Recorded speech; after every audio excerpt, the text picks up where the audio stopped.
Boa noite a todos.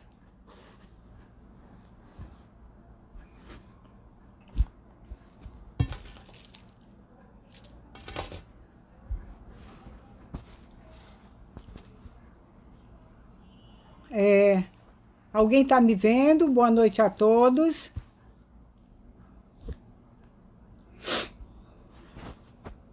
Boa noite a todos. Bom, gente, é um prazer novamente estar aqui para mais um evangelho, comentário. Peço ajuda aos benfeitores espirituais para esse comentário. Meu nome é Isbaida e o capítulo escolhido, o capítulo 15, fora da caridade não há salvação. O item é o 7, a caridade necessária segundo São Paulo. Vamos à leitura do pequeno trecho.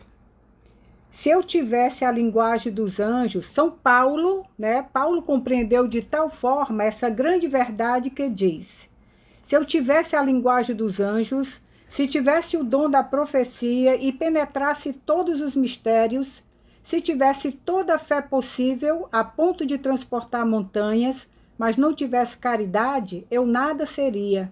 Entre essas três virtudes, a fé, a esperança e a caridade, a maior delas é a caridade.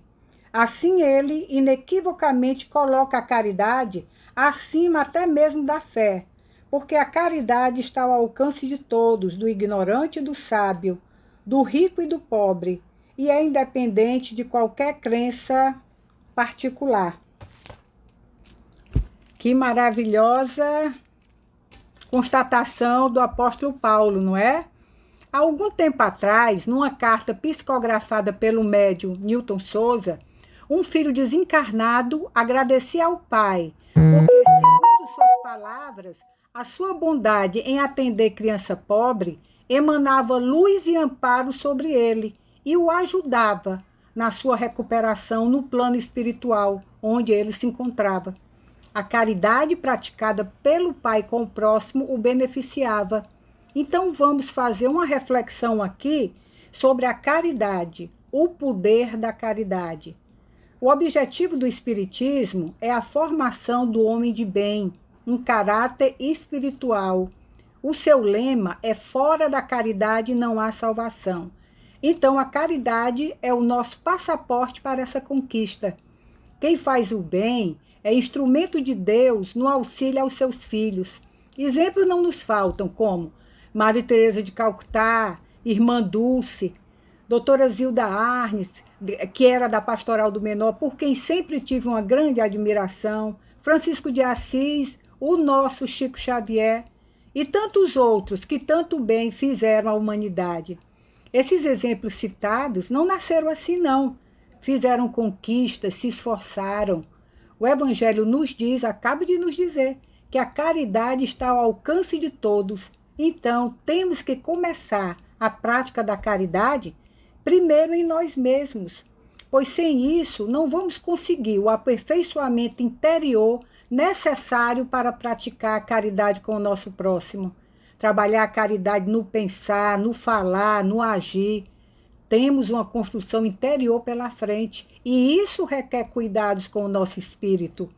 Do mesmo jeito que cuidamos do nosso corpo físico, que tem data de validade, as pessoas nunca se acostumam, mas vão ter que se acostumar, precisamos zelar, pelo nosso espírito também, que é imortal. Nós não higienizamos o nosso corpo físico diariamente, pois temos também que fazer uma limpeza diariamente nas energias desequilibradas que atraímos no dia a dia e que precisam ser transformadas. A reflexão, a oração, a leitura edificante são recursos poderosos e auxiliam a alma nos caminhos do bem. Cuidando do espírito, naturalmente damos o primeiro passo em direção à fraternidade. E o que é agir na fraternidade? É pensar no outro, é ir ao encontro do necessitado, dando-lhe conforto, esperança. É a bênção da caridade e é uma via de mão dupla. André Luiz, através da psicografia de Chico Xavier, no livro Nosso Lar, nos conta que, quando encarnado como médico, recebeu uma pessoa no seu consultório, atendendo a pedidos, porque ele não queria atender não, mas atendeu gratuitamente. E foi a prece daquela pessoa que muito aliviou, quando ele estava em grande sofrimento no plano espiritual. O bem que você faz atrai a simpatia dos bons espíritos responsáveis por cada um daqueles que se encontram em processos de reeducação expiatória. Eles não esquecem não e são gratos. E quando você mais necessita, são eles que retribuem com amor o que for possível e permitido por Deus fazer para ajudar, porque muitas vezes a experiência em nós é necessária para corrigir rotas. E aqui no plano material, a ajuda às vezes vem de onde você menos espera. É a lei do amor, da fraternidade, da reciprocidade no bem posta em ação, que a caridade abre as portas. A verdadeira caridade brota da sinceridade do coração, mas para essa virtude florescer, precisamos nos esforçar. É aquela faxina que falei há pouco e que envolve todo um aprendizado através de repetições, até criar o hábito do bem, que vai substituir o hábito negativo. Os vícios não foram criados assim, repetindo? A caridade é o resultado do refinamento, do aperfeiçoamento desse amor que conhecemos, que sempre exigiu retorno. É fazer o bem de forma desinteressada. Se eu ajudo uma pessoa com interesse, não é ainda a legítima caridade. O bem deve vir do coração, sem nenhum interesse envolvido, material ou moral. Mas precisamos começar de alguma forma. E podemos começar a fazer o bem, mesmo querendo retorno. Enquanto o coração não participa de forma profunda, espontânea, o bem está sendo feito, embora incompleto, porque ainda não é fazer o bem pelo bem fazer. Muitas vezes nós fazemos o bem, mas sempre esperamos algo em troca, como visibilidade, querer ser reconhecido, veicular uma propaganda, ou querer um tratamento diferenciado, ou um desconto no imposto de renda, fora a gratidão, que é sempre cobrada. Agora, com sentimento, sem interesse, a nossa doação adquire uma força imensa e se reflete no corpo físico.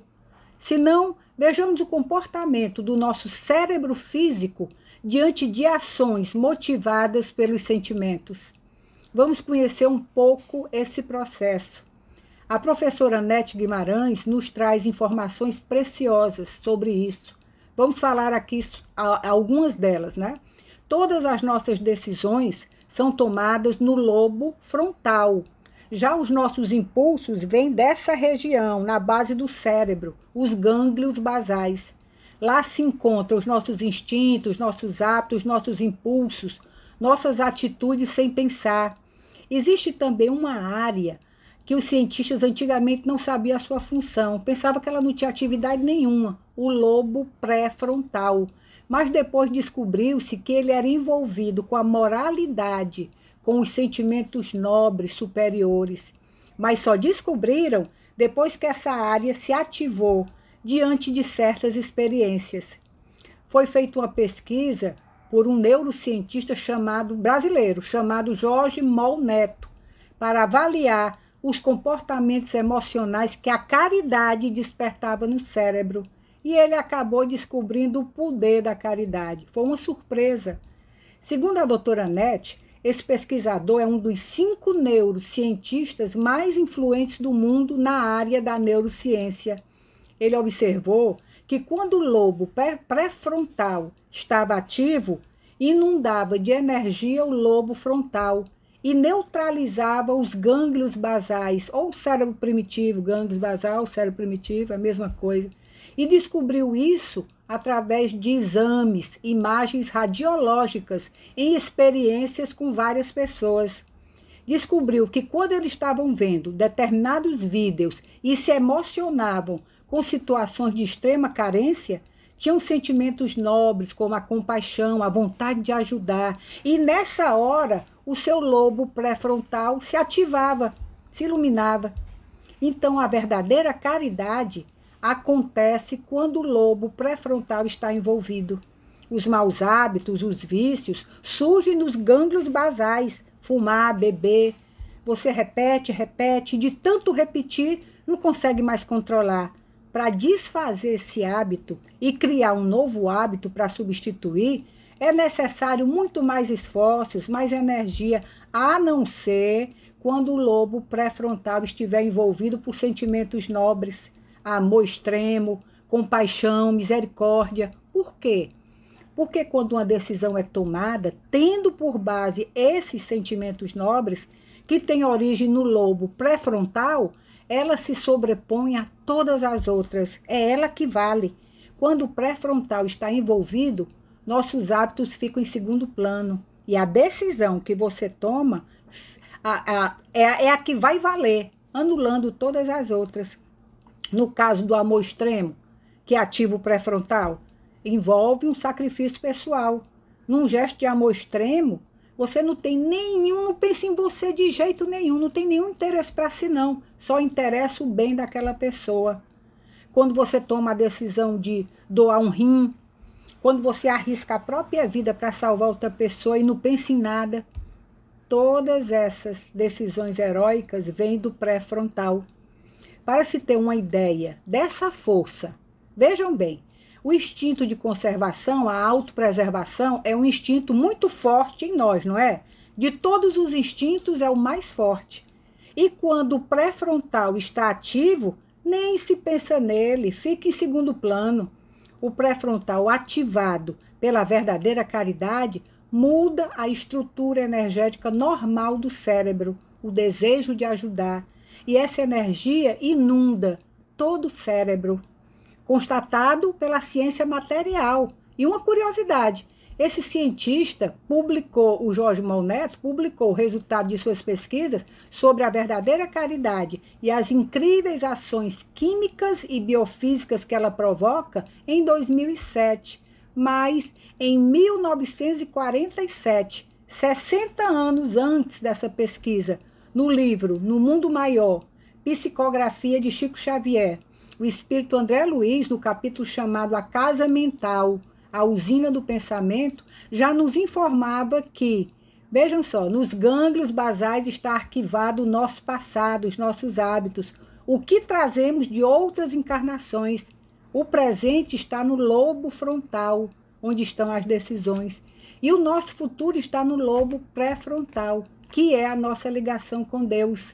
Nos coloca em sintonia com Ele. É de lá que vem a compaixão, a empatia com o sofrimento do próximo, a piedade. O cérebro muda e ainda atinge outras áreas com esse influxo, esse efeito energético, vigoroso, intenso, agindo em todas as células do corpo físico, de dentro para fora, porque essa energia se liga, segundo a doutora Anete, a peptídeos neurais. O que são peptídeos neurais? São neurotransmissores de natureza química, presentes em todo o sistema nervoso. Esses compostos moleculares são muito importantes para o funcionamento do nosso organismo e eles se derramam por todas as células, porque elas têm terminais para captar, trazendo inúmeros benefícios, entre eles, melhora a pressão arterial, o sistema imunológico, melhora o metabolismo. E quem afirma isso, meus amigos, é a ciência materialista, através de um cientista ateu. Não é ficção, não. Depois desse cientista, vieram outros com mais pesquisas confirmando. As pesquisas anteriores não viam essa área porque ela era raramente acionada. Não é muito comum, nesse nosso plano de provas e expiações, onde o egoísmo reina, sentir a verdadeira piedade, misericórdia, compaixão, se doar sem querer retorno, consciente ou inconscientemente.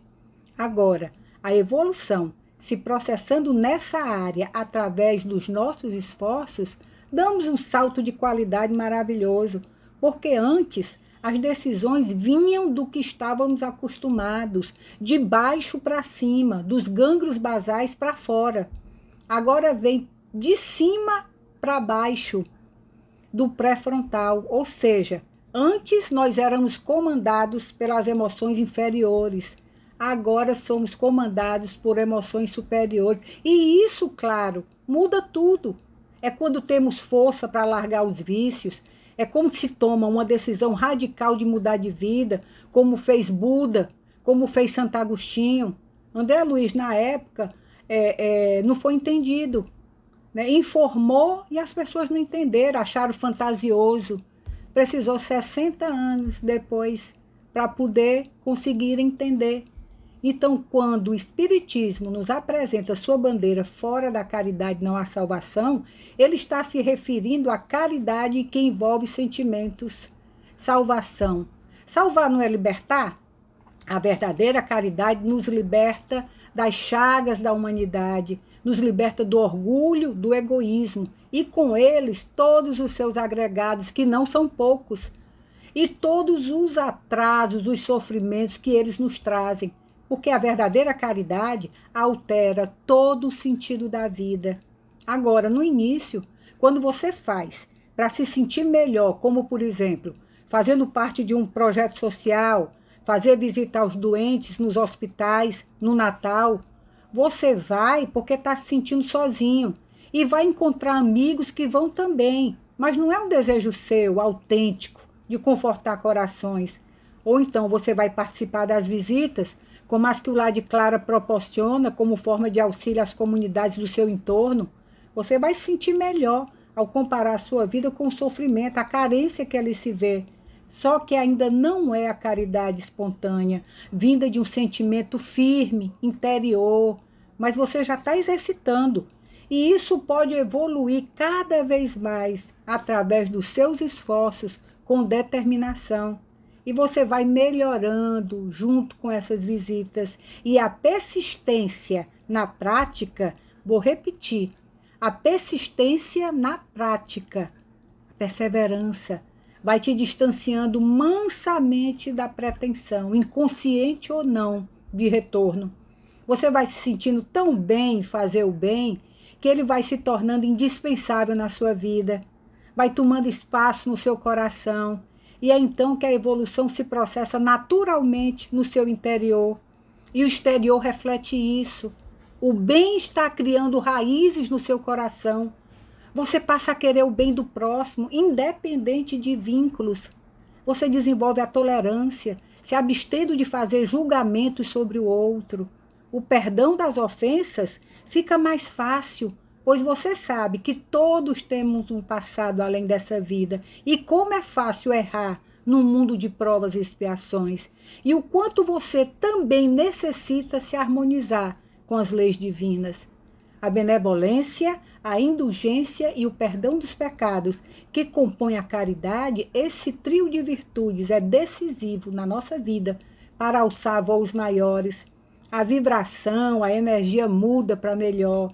E faremos o bem, não só a quem atravessar o nosso caminho, não, mas também iremos à procura de outros caminhos para beneficiar o próximo.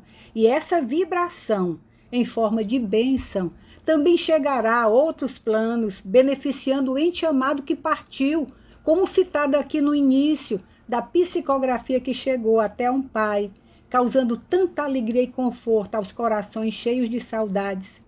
Não desanimemos, meus irmãos, sigamos adiante, arregaçando as mangas no trabalho da construção do bem em nós, confiantes nas palavras de quem nos deu o maior exemplo de caridade, o Mestre Jesus.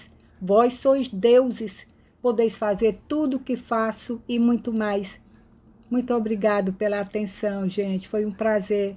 Até a próxima oportunidade. Paz e bem a todos.